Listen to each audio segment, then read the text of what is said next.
Welcome, everyone. My name is Camille Roberts. Thank you for joining us today for our webinar on Programmatic Marketing, Fueling Engagement for Better Results with Big Data Analytics, featuring Tom Davenport of Babson College and Harvard University, Scott Wensman of Team 1, and Beth Gregg of dataxu. Before we get started, we have a few housekeeping items. You'll be in listen-only mode to cut down on background noise. The webinar control panel can be opened and closed by clicking on the red arrow button in the upper right-hand corner of your screen. If you have any questions during the webinar, you can send them by opening the control panel and then typing them in the question box. Today's webinar is being recorded, so we'll send you an email with a link to the recording in the next day or two. If you want to tweet interesting bits of information during and after the webinar, please use the hashtag Programmatic Marketing, all one word, located in the bottom right-hand corner of each slide. And now to introduce our speakers. Beth is Vice President of Sales for the Western region based out of our San Francisco office. Tom Davenport is a well-known author on data and analytics, a visiting professor at Harvard University, and distinguished professor of information and management at Babson College. Scott Wensman is Group Media Director at Team 1. Our agenda today will introduce you to programmatic marketing, help you get started with programmatic marketing, and take a deep dive into how Lexus and the Lexus Dealer Association is using programmatic marketing. So now, without further ado, I'll turn the session over to Beth, Tom, and Scott. Beth? Thanks, Camille. Hi, everybody. So my job today is to provide an introduction to programmatic marketing and set up the conversation where Tom's going to take a deep dive into the steps that CMOs and digital or marketing departments can be taking to implement concepts that will make them more successful. And then for Scott to be able to talk how they've actually manifested programmatic marketing to make Lexus successful through their agency Team 1. So to kick off, I'll say that what it's really about is this migration to an all-digital lifestyle. So as the consumers have changed their basic behavior and everything they're doing is digitally recorded or taking place in a digital setting, marketing behavior must change as well. So the concept of digital Darwinism, we all know about this. It's evolve or perish. And the cautionary tale is companies like Kodak, Blockbuster, and Borders, once great companies, who are now struggling or have had to shutter their doors because new market entrants like Apple, Netflix, and Amazon, they adapted and evolved in a better, faster way. They adapted to changing consumer behavior. They better leveraged analytics, and they approached marketing in a personalized way, becoming the new leaders.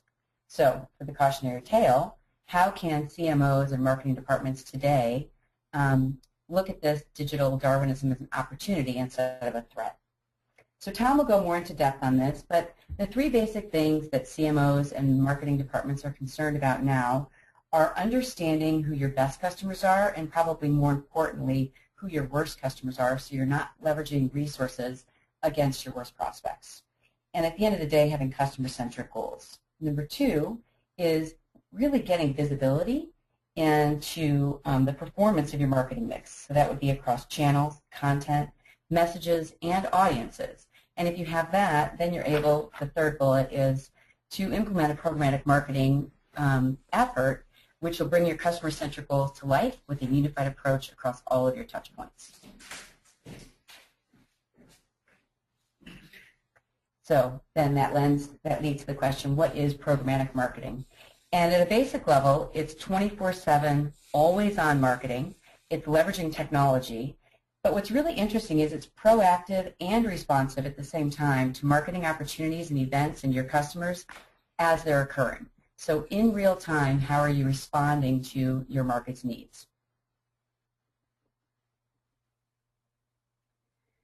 So what Scott will show you is how he and his smart team at Team 1 are manifesting this concept for their client Lexus.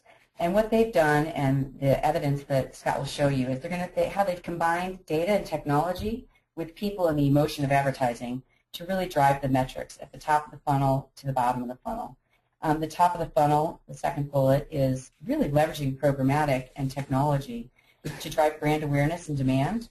And then the byproduct of this is this super rich and valuable set of data that is sort of analytics that are a result of your advertising. So you're using your advertising and marketing and getting this byproduct and feedback of the programmatic approach that maps clear understanding of your customer to all of your objectives. So the message that I'll kick off and leave you with here is that the train is here, and Tom and Scott will be able to show you how to jump on board. So Tom, okay. Off to you.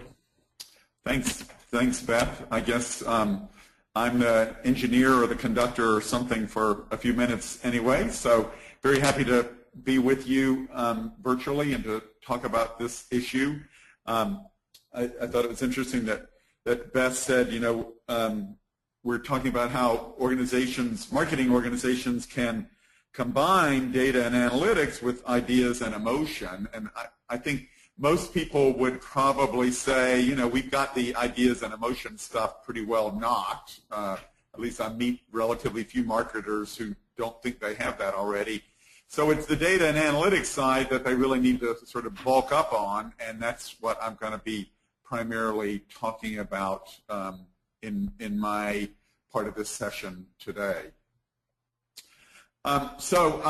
This is based on some research that I had done on dataxu's behalf, talking to about a dozen chief marketing officers, senior marketing executives, and the purpose was, you know, how do organizations increase their understanding of customers, particularly from a scientific, you know, data and analytics point of view. And, you know, you might think that we've got this problem pretty well knocked already. A lot of people talk about it. This is the big data age, but the research actually suggests otherwise. And in fact, the Corporate Executive Board recently did a survey of 800 marketers at large companies, Fortune 1000 companies, and a little depressing, frankly. It's just 11% of those people said they depend on data as a primary resource for customer-related decisions. Data was actually last in the list in terms of frequency after things like hallway conversations with colleagues and chats with experts and interactions with single customers who, of course, may not be particularly representative. So I think we've still got a long way to go, unfortunately, in applying these more rigorous perspectives as we make decisions about customers and how we approach them. The way we start to address these issues is with 5 steps, and I'm going to take you through each of those. The first one, you know, not surprisingly, is to get some sense of the current landscape. What do your current marketing programs look like with respect to programmatic marketing? So among the questions, they're on the next page, some of the questions you might consider, things like, you know, just how fragmented is our data? Can we put Humpty Dumpty back together again and integrate these silos so that we have a, you know, more, everybody talks about a 360-degree view of the customer. Hardly anybody has it, but can we at least develop a, you know, a broader perspective on the customer by integrating some of these data silos? What's our technology look like? How fragmented is it? And, you know, let's face it, you know, we talk about a sort of a unified marketing platform, but the fact is that we have lots and lots of different tools in most organizations for addressing different aspects of marketing, and so it's useful to assess sort of where do we stand in this shift to a more platform-oriented perspective, at least, on marketing and customer technology. You know, what areas of marketing data and analytics are growing, what areas are shrinking, and then one other area that you probably want to include is what's your skill portfolio in this regard? And as I talked to a number of these CMOs, it's the lack of skills that was really the most striking thing. So we all know it's hard today to find people who are both good at kind of the creative side of marketing and also good at data and analytics, and so that may be a very key element of your assessment. Okay, so step 2 in this 5-step approach is to think about your current attribution model, and most of you are familiar with that concept, at least, which is, how do we attribute results to particular customer contacts and relationships, touch points. If you don't have any idea of which of those touch points are leading to a sale, then you're not going to be able to know what aspects of your campaign are working and which ones aren't. I think particularly in the digital space, most people are familiar with the idea of attribution, but we actually have to get much broader in our perspective on attribution and really look at omni-channel relationships and how they lead to conversion or lift or a sale. So this graphic I think is a good one because it shows there might be a lot of different touch points along the way to an actual sale or conversion, and considering the last click as the primary causal approach for that sale is not likely to be very effective.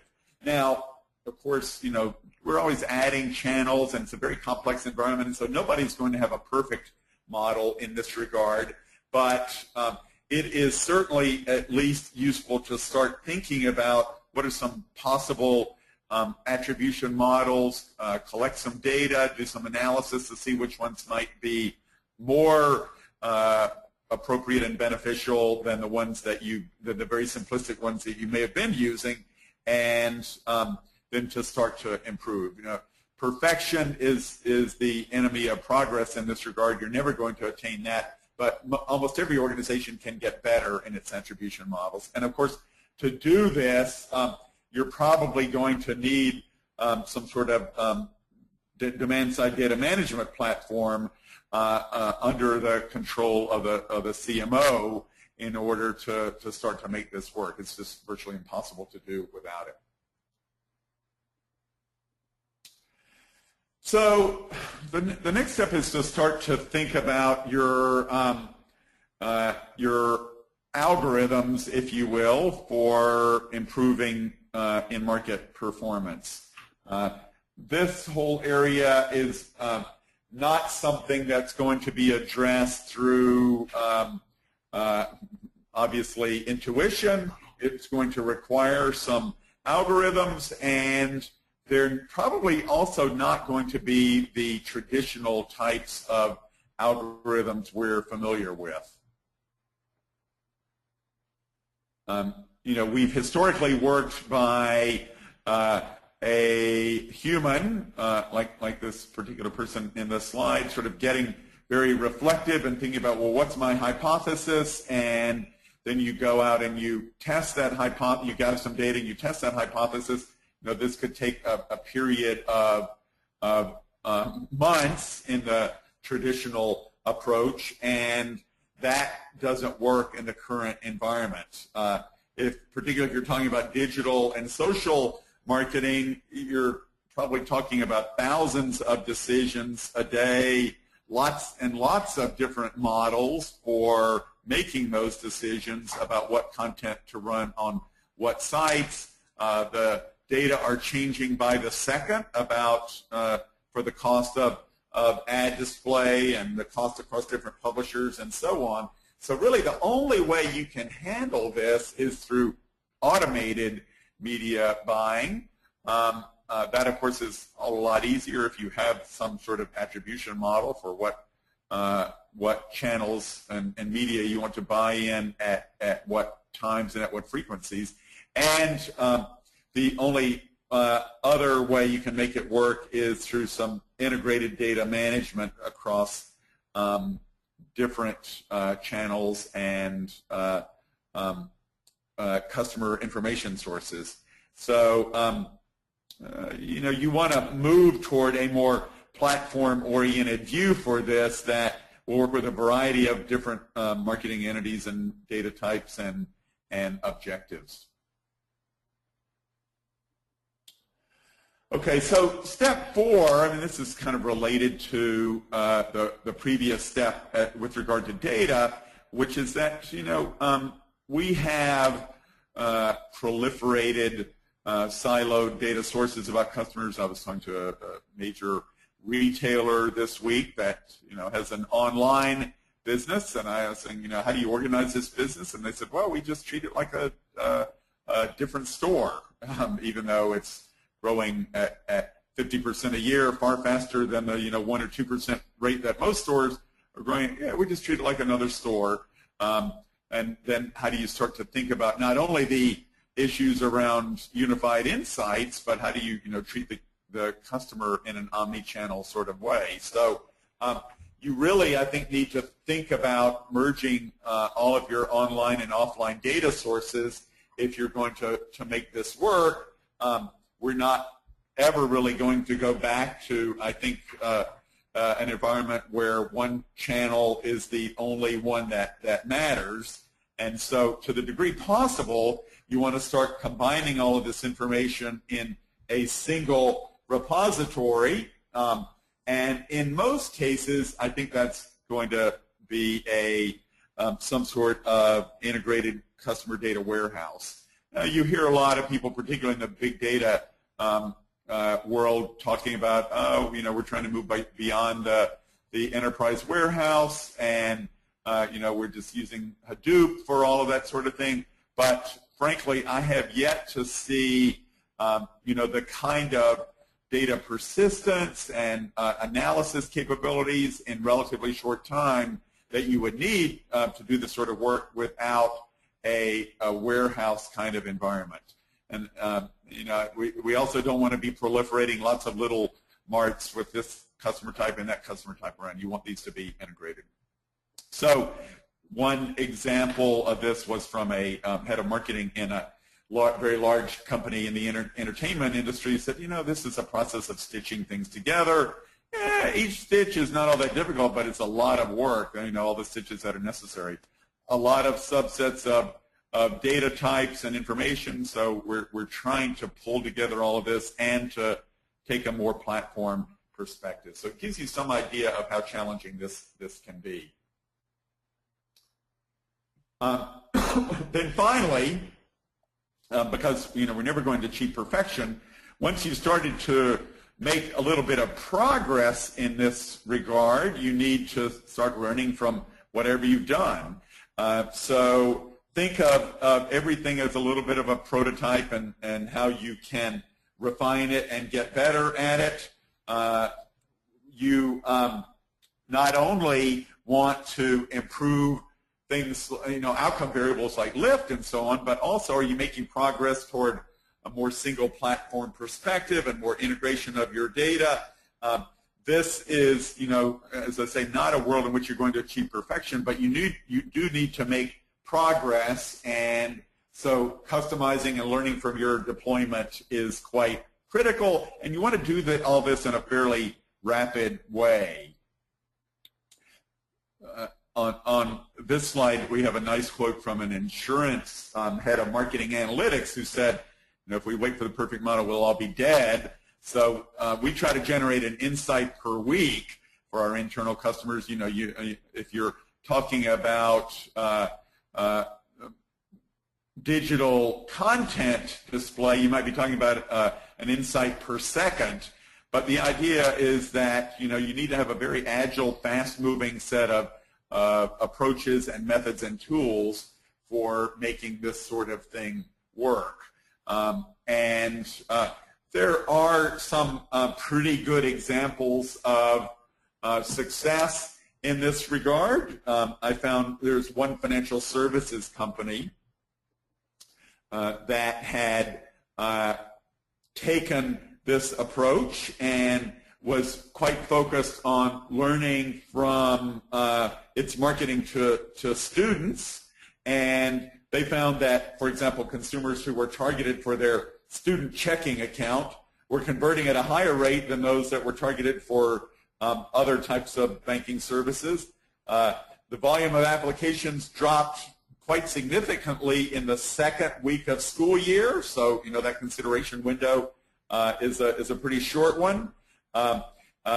And creative for parents seem to be quite useful. So we have these helicopter parents who are involved in their children's financial lives even once they're off at college, and response rates can differ by demographics. So they found that female consumers had a much higher response than their male counterparts, probably. As usual, the women paying more attention.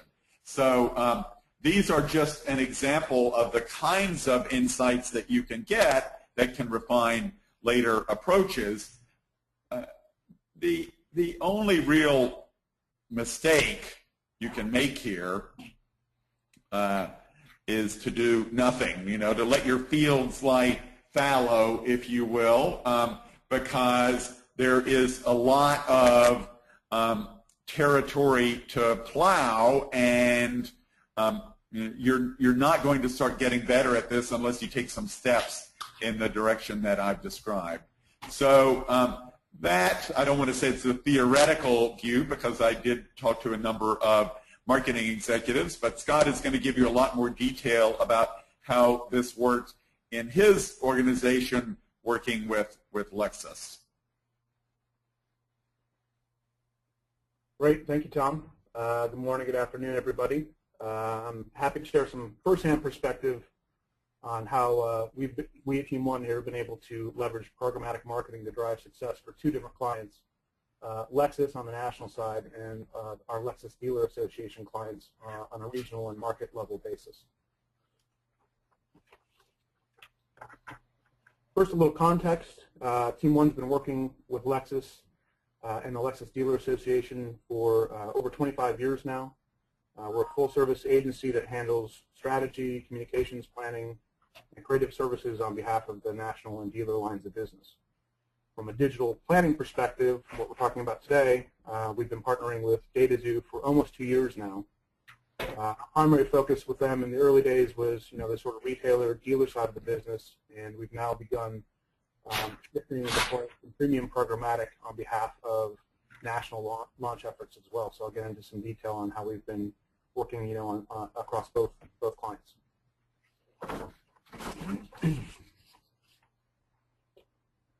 A little bit of backstory on our shift to programmatic on behalf of the Lexus Dealer Association. We sort of just took a snapshot here of like the last 6 years, and I'll sort of walk you through the progress in our approach. 2007 to 2009, our focus was really direct buying. It was content driven, and we were buying, into specific geographic areas and DMAs on behalf of 40 different clients or markets, 40 different markets. Media was expensive. From an internal operations standpoint, it was very manual, high touch, and sort of that human optimization that Tom mentioned. It's a very intensive, time-consuming work. As we brought more markets online in the program, the local market program, in 2010, we shifted to a combination of ad networks, portals, and a DSP test with a couple different DSPs. And we found immediate benefit in stronger audience targeting, so this is much more audience-centric targeting approach, greater cost efficiency from a media perspective and performance perspective overall, and certainly an improvement in our operations and sort of back office workflow. And finally, we've now doubled the number of markets that are participating in the local market program, and in 2013 decided to make a shift to a single platform, single programmatic marketing platform with dataxu, and it's the real-time optimization based on both brand and behavioral KPIs that led us to make this, led us in this direction. That's sort of responsive demand to market dynamics that both Beth and Tom mentioned. We're able to best engage our consumers through the better, more sophisticated targeting that's available to us, and we're more efficient and less wasteful from a media planning buying standpoint, given the sort of one-to-one decisioning that is going into this real-time buying ecosystem.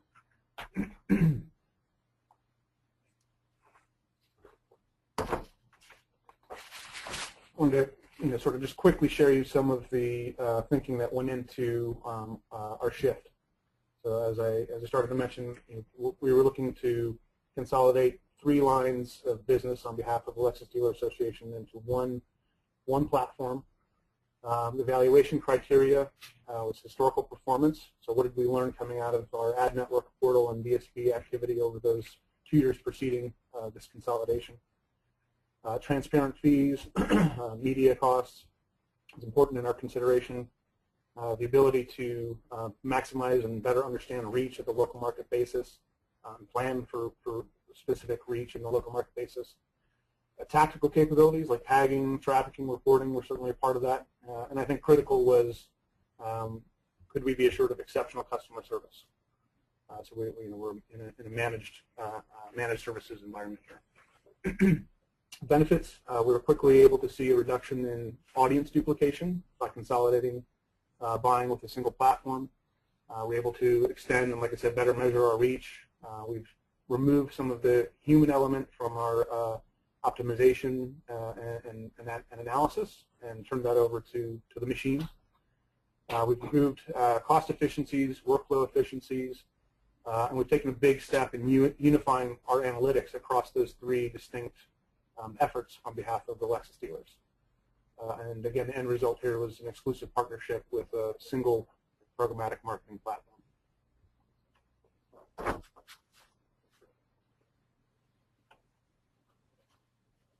So I wanted to give or share, sort of a quick snapshot of performance. We've been active in the space, like I said, near on 2 years. But coming out of our decision to consolidate, we're just about 3 or 4 months of activity here on the sort of single platform solution. So while we saw strong performance over the course of our DSP period, the full-fledged shift to a single solution greater performance. We've delivered cost efficiencies to every local market client. We've seen a 37% increase in high-value actions. We define those, I think, probably fairly common across the auto industry, but things like vehicle configurations, dealer locator, inventory search, things like that. So that's a 37% increase in actions and an equally impressive increase in our action rates that we also are measuring. And the combination of those media efficiencies, improved targeting, and the sort of back-end measures, improvement in the back-end measures has led to an 18% decrease in our cost pers on behalf of the dealers.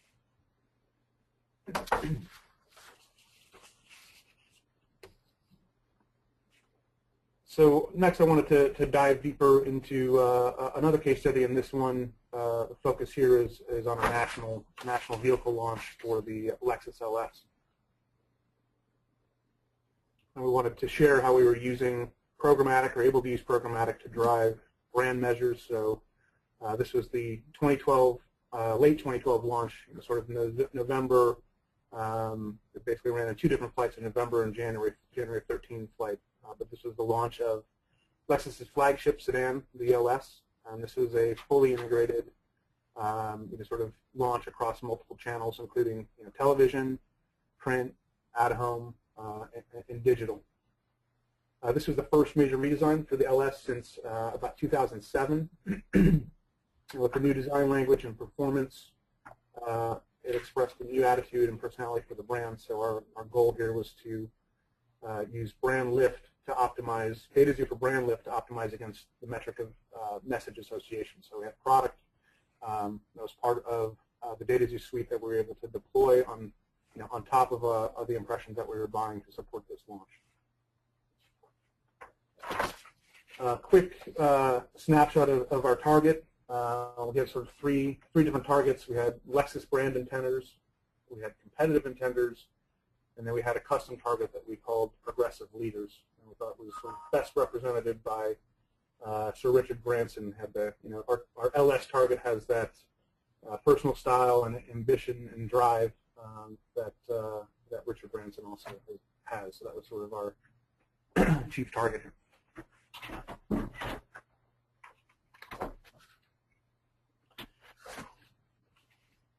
Knowing that 99.9% of our impressions would never be clicked, we wanted to optimize towards the contributions that our impressions were making in shifting perception for the vehicle and the brand. And again, that key measure for us of success here was message association. I think more importantly, using the dataxu for brand lift product, we were able to maximize media's contribution over the duration of the campaign. And historically, we would have a pre and post study, analyze and apply insights to a future marketing effort, and at that point, the concern is how stale are the results, how applicable are they to our next effort.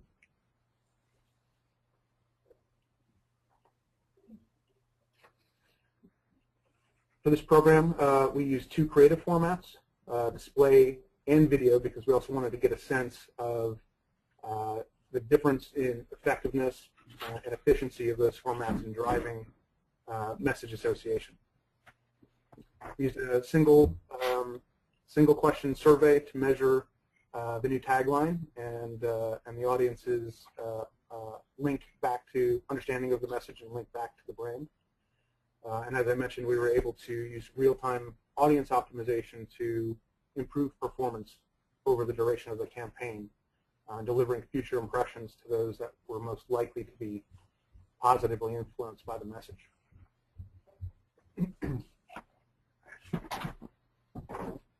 The results were phenomenal. We saw 117% lift in message association.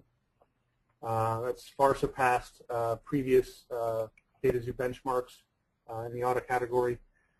It was a 4x by 4x, the benchmark of 4x, or surpassed the benchmark by 4x. We delivered a 6.9% increase in absolute lift, which was 26% greater than auto norms. And we were able to reduce our cost per newly aware by 32%.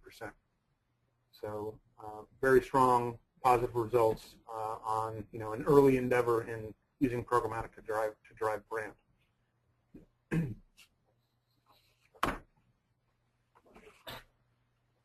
Not surprisingly, that combination of sight, sound, and motion that video brought to the campaign, the sort of creativity and emotion that was mentioned earlier, proved to be more effective and more efficient than display. But now we've got a sort of key measure and can optimize budgets accordingly to drive message association or other future sort of brand KPIs. Also, the cost per newly aware that I just mentioned was more efficient than our own internal cost per direct traffic measure. And I think that is a measure that we'll continue to take into consideration for future efforts.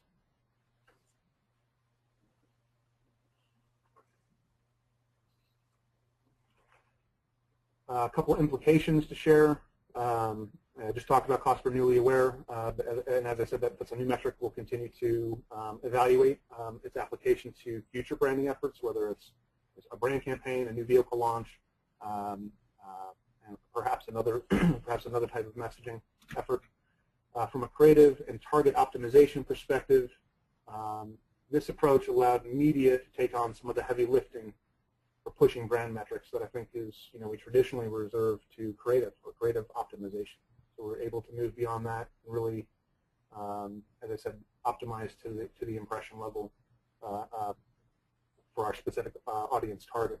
And we were also able to refine and redefine communication goals.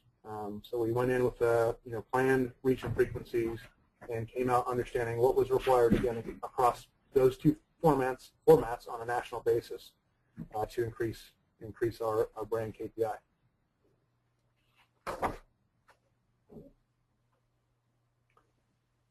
a quick look to sum up, some of the things that we're looking to put into play, or we'll conduct some further analysis on before putting them into play in the marketplace. But we've learned our optimal reach and frequency for message association.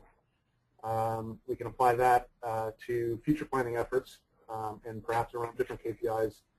We'll also be looking to extend that and understand the optimal reach and frequency for different KPIs on behalf of the dealers at the regional level and across specific markets as well. As I said, we've just been with the platform for less than a quarter, in this sort of consolidated fashion, but we'll next be learning to measure the impact of seasonality and sales events on campaign performance and optimize our budgets accordingly on a national basis and across local markets. And then we're also working on understanding the effect of demand-driven creative rotation. How do we further personalize messaging on a one-to-one basis or a market-by-market basis based on consumer interest and consumer demand for certain products, vehicle mix, et cetera, and optimize accordingly.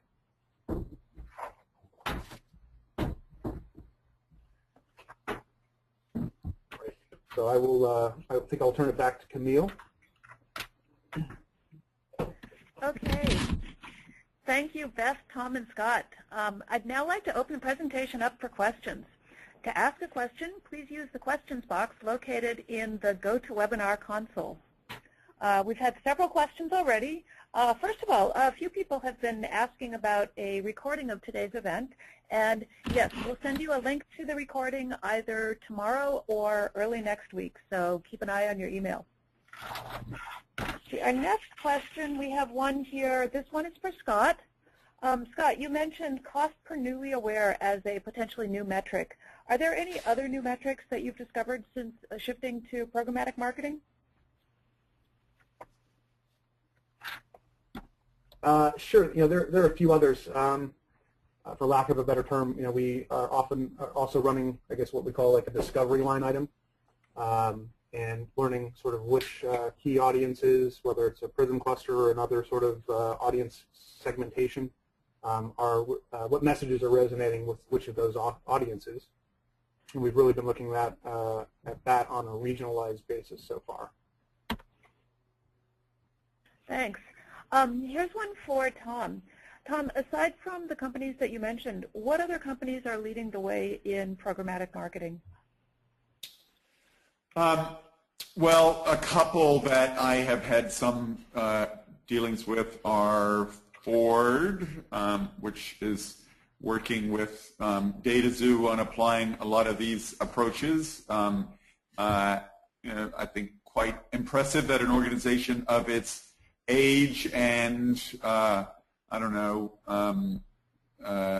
heritage would be able to apply a lot of these quite progressive digital approaches. And then Procter & Gamble is another organization that is pursuing a whole variety of these approaches, very strong digital approach, not just in marketing but throughout the company. A quite aggressive, not just exploitation of digital marketing approaches, but trying to be a real thought leader. So they put on this annual conference on the issue, bringing in great speakers from other organizations and agencies and so on, technology organizations. It's perennially one of the leading companies in marketing, but I think really blazing the trail in this space as well. And then in my interview, in my interviews, I came across an organization which I thought would be sort of middle of the road, but La Quinta Hotels is actually doing a lot of these things, integrating a lot of data sources, and I ended up quoting the CMO of La Quinta a lot in the paper that I wrote with dataxu. So those would be three organizations. I think there are probably a lot more, but those are three that I've come across. Great, thanks. Here's another one for Scott. Scott, how good is the platform in finding intenders? I've heard that the number of auto intenders at any given time exceeds the number of cars sold in any year by more than 100%. Comments on that? Sure. I think early stages using it against, I guess we have a different set of targeting on a local market basis, but on a national basis we are definitely targeting intenders and have found some early success. The pool of available sort of intenders seems to be sufficient, so far, at least the way that we've been looking at it. Great. Beth, anything to add to that? I could just comment that we'd be happy to talk about how our prospecting does just that. It identifies intenders who have not been identified as intenders through third-party data sources. So that's the very thing that dataxu set out to build and can apply for auto or really any category. Great, thanks. Here's another one for Scott. Scott, digital branding campaigns are typically direct buys on premium sites. The New York Times is one that the questioner cited as an example. How did the Lexus LS campaign using programmatic compare to other branding campaigns using traditional media? Or using premium sites?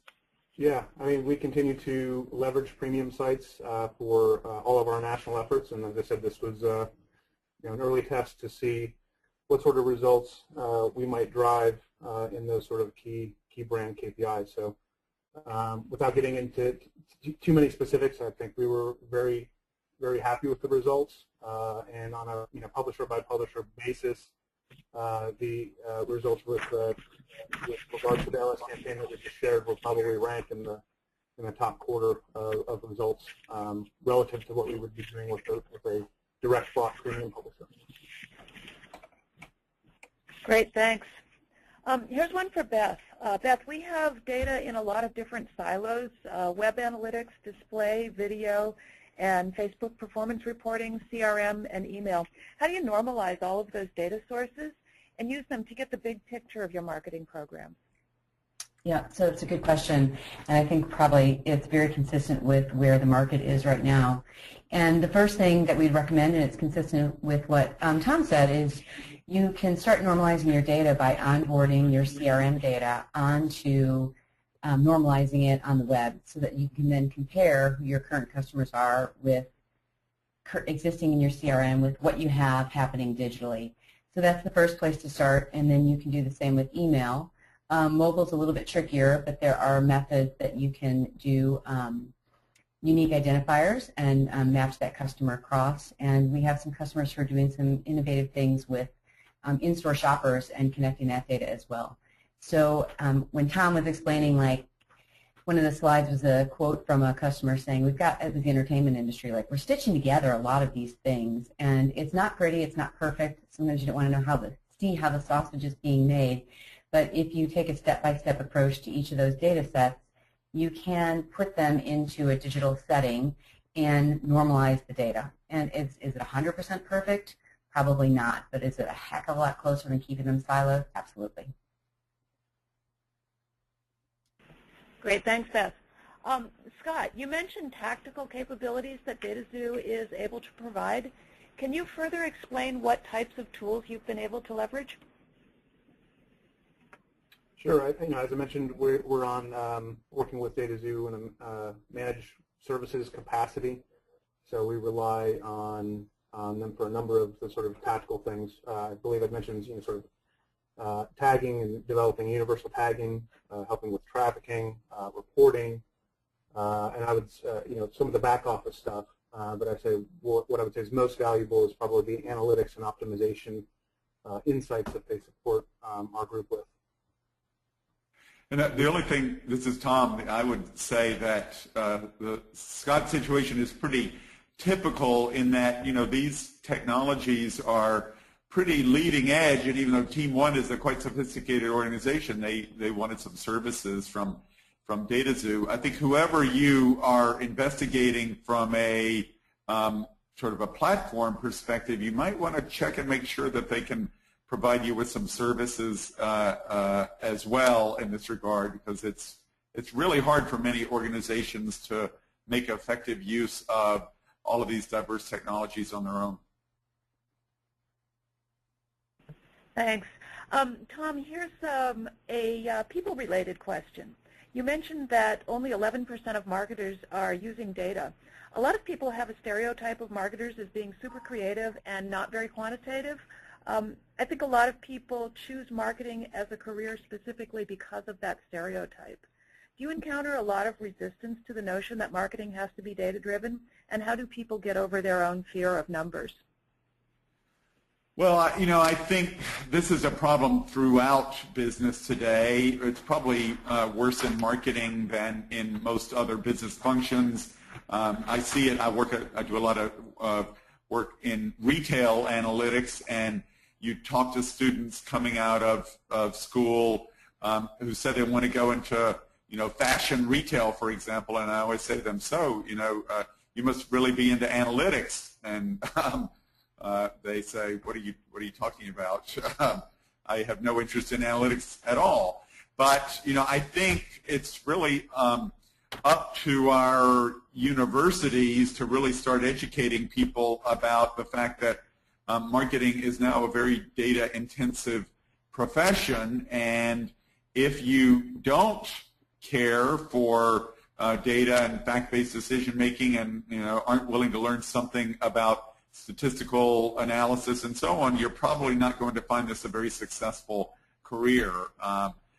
The creative activities in marketing are very important, but if that's all you can do, I think you're going to be relegated to not very important silo if you can keep your job at all. So unfortunately, that takes a while for universities to change and just start propagating these new types of students through the organizations, corporations, and organizations who need their services.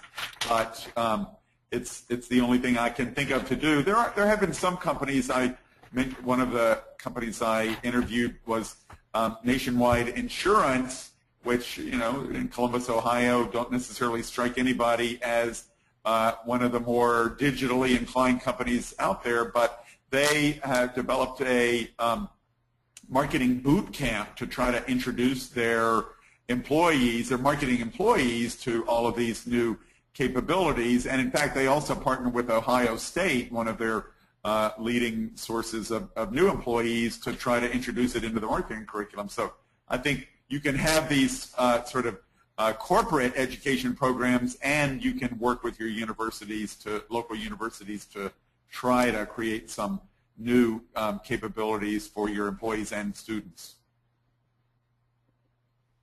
It's good food for thought. Thanks a lot. Here's one for Scott.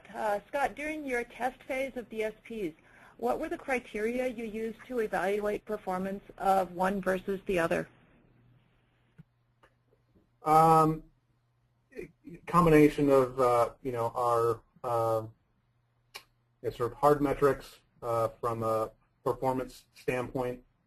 Cost certainly was a factor in that as well. As part of our process, we had a pretty large RFP that spanned obviously dozens of local markets, and part of that was having each of the prospective partners come back to us with a clear understanding of available inventory in each of those markets, and we did a pretty deep comparison across a number of different platforms and other media providers to determine who had the sort of optimal, most accurate levels.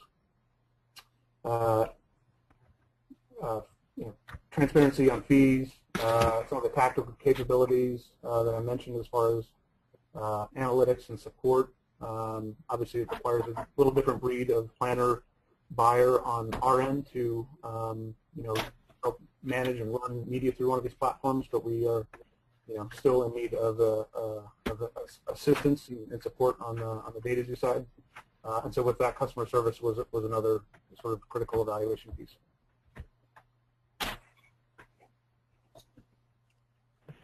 Okay, we have a follow-up on one of the question that Tom was going back to that just a second ago. Somebody asked who offered the marketing boot camp. Answer to that one was Nationwide Insurance. The next question, this one looks like this would be good for either Tom or Beth, perhaps both of you. Is the programmatic marketing landscape more developed in North America, or is this a global trend? Well, certainly my experience, Beth may have more on-the-ground experience, but the answer would be yes, and that the people who are taking the lead in programmatic and data-driven marketing tend to be U.S.-based. Of course, many of them are multinationals, so they're starting to propagate those approaches elsewhere. I think the UK is quite sophisticated in this regard as well. Then you take continental Europe next, and other parts of the world after that in terms of order of sophistication. Yeah, so I would agree to echo Tom. This is the biggest customer base and the biggest inventory base, the base of inventory of the publishers who have recognized the benefit of putting inventory onto the exchange started in North America, so that's where we have the biggest beachhead. And the UK was next, Latin America, and Asia Pacific is next. What's interesting is from customers, and again to echo Tom, lots of our customers are global multinational companies, and so they are the ones pushing for the inventory in Asia Pacific, for instance, and that market is coming along pretty quickly. And if you think about how this industry really didn't exist 4 years ago, this is just a groundswell of inventory that's moving on to exchanges so that it can be evaluated and purchased programmatically. So as the inventory is there, there's a market, build it, they will come, and that's what's happening. It started here, Europe, Latin America, and now Asia Pacific. Thanks. One last question, and I think this one is actually great for all three of you. How large a role do you see mobile playing within the framework of programmatic marketing? Start maybe with Scott or with Tom? Either way, I'll give a quick answer. This is Tom. I think it varies by industry and certainly by geography. And what Beth and I just said about the level of sophistication in programmatic marketing by geography, probably turn that on its head, because you see, I think, much more mobile penetration, early adoption, sophisticated customer usage behaviors in probably more in Asia than in any other place, and then probably more in Europe than in the U.S., and more interesting approaches by companies to try to figure out how can they advertise in a mobile context, how can they be aware when a mobile customer is in their vicinity, how can they partner with gaming organizations or kind of shopkick-oriented organizations. You tend to see that more in other parts of the world first, I think, and then secondarily in the U.S. I think this is Scott. Just some man-on-the-ground perspective. It is certainly on our radar. We see, I think tremendous opportunity. I think there's some, back-end logistics that we have to solve for with regards to mobile infrastructure before we're too active in the space. On the sort of national side of the business, I think we may be able to be a little more aggressive and may look to tap into it this year in a similar fashion to what we shared on, the OS piece, which is in support of a launch and isolate mobile's contribution to our KPIs. And Camille, just a quick follow-up would just be to say that with tablets have really changed the definition of mobile, because if we kind of think back to how the exchanges are showing us tablet inventory, it kind of comes along with mobile, but really as marketers and as consumers, we don't think about it that way. And so we're in this unique little tiny space of time, I think, where we're thinking of this siloed, but really consumer behavior, because they're just going screen to screen, or we as consumers or our consumers we're targeting are going screen to screen without thinking about that as a silo. It's still us behind a screen. The marketers and all programmatic buying is going to be looking at an addressable impression regardless of screen, and we won't even be thinking about that in a year or two. So we're in a moment of time where we're trying to figure out the plumbing that Scott just described to make sense of it. Great, thanks. We're just about out of time, so I'd like to thank everyone for joining us. We didn't get to all of your questions, so if you submitted a question, we've kept a record of them. We'll follow up with you by email. And we'll be sending all of you a link to the recording of this webinar within the next couple of days. Thanks so much for joining us.